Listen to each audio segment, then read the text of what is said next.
All right, let's talk about something that drives every business leader crazy. Why are your best people walking out the door? It feels like this unavoidable cost of doing business. But what if I told you it's not? What if it's actually a systemic problem, a problem with a clear solution? We're going to get to the bottom of why this keeps happening and, more importantly, what you can actually do to fix it. First things first, let's put a number on the pain, because this is what really gets your attention. When you lose just one senior employee, the real cost, when you factor in recruiting, interviewing, all that lost productivity, the knowledge drain, it can easily top $300,000. Seriously. Now, just for a second, multiply that by how many people left your company last year. Yeah, that number gets scary really, really fast. So, what is driving that staggering cost? Look, it's not just a string of bad luck or a few random departures. It's a symptom of a much deeper issue, a fundamentally broken employee lifecycle. And that's the entire journey a person takes with your company.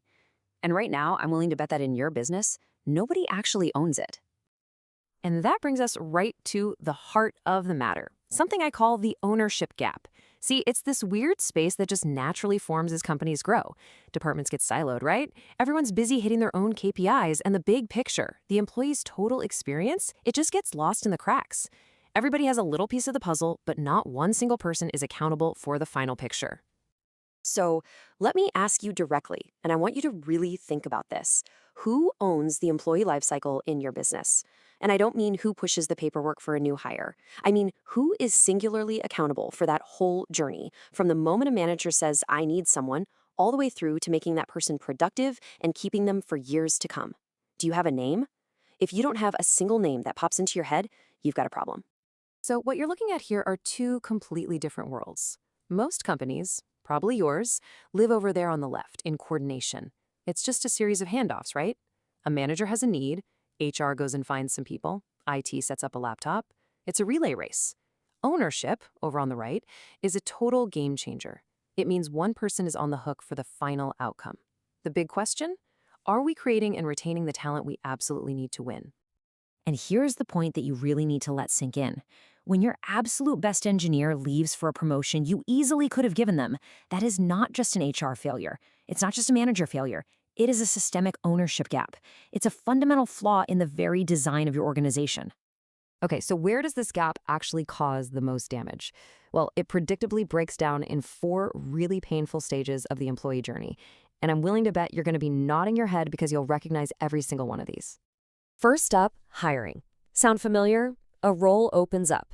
6 long, agonizing months later, someone finally starts, and within weeks, that they're just not the right fit. And what happens? Everyone throws their hands up, acting all shocked. How did this happen? But here is the real question, the one that nobody asks, because nobody owns the whole process. Why is our hiring process so ridiculously slow and so ineffective? See, without an owner, there's no one accountable for actually measuring the outcome and fixing the broken system. So guess what? It just keeps happening, over and over again.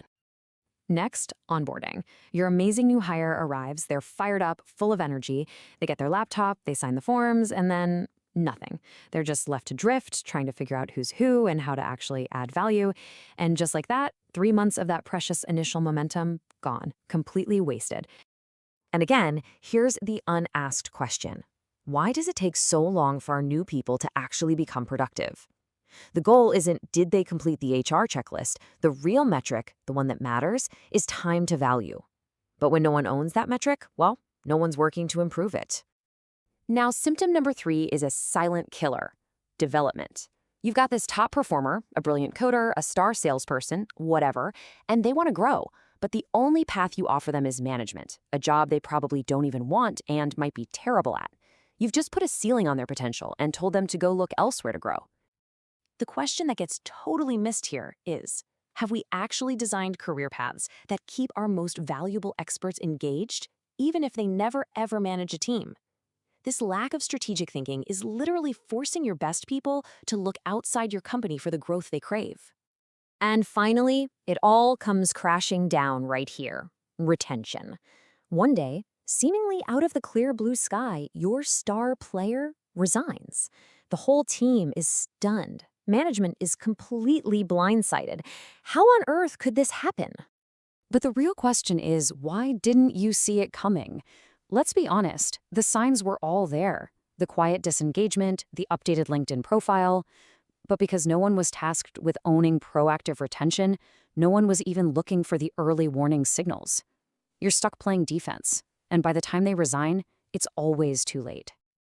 Okay, so the problem is painful, it's expensive, and it's frustratingly common. But the good news, the really good news, is the fix is elegant in its simplicity. It's all about making a fundamental shift, from just coordinating disconnected tasks to truly owning business outcomes. The solution is to create a new role, the employee lifecycle owner. Now, I want you to think of this person less like a traditional HR administrator and more like a product manager for your company's talent. Their product is the capability of your team, and they are 100% accountable for its quality from acquisition all the way through to long-term performance. Now listen, for this to actually work, this role has to have real authority, real teeth. This owner needs the power to look a hiring manager in the eye and say, no, that's a bad hire, and here's the data why. They need to be able to scrap a broken onboarding process on a Tuesday and roll out a new one on Wednesday. They have to be able to design new career paths and have a real seat at the table on compensation. Without that authority, they're just another coordinator, and nothing changes. When you put a single owner in place with real authority, the entire people function transforms. I mean it. You stop just reacting to problems, like people quitting, and you start predicting and preventing them from ever happening in the first place. It's a total paradigm shift. And this table right here shows the night and day difference. The old way, coordination, it focuses on these low-value metrics. Did we fill the role? Did they sign the papers? The new way, ownership, focuses on what actually drives the business forward. Are we hiring ahead of the need? Are we making people productive, fast? Are we identifying flight risks before they even update their resume? The entire focus shifts from just counting heads to actually creating capability. So how do you know for sure if you have this gap in your own company? Well, I'm going to give you a simple diagnostic. A few questions you can literally take to your leadership team on Monday morning to get a crystal clear picture of where you really stand. Ready?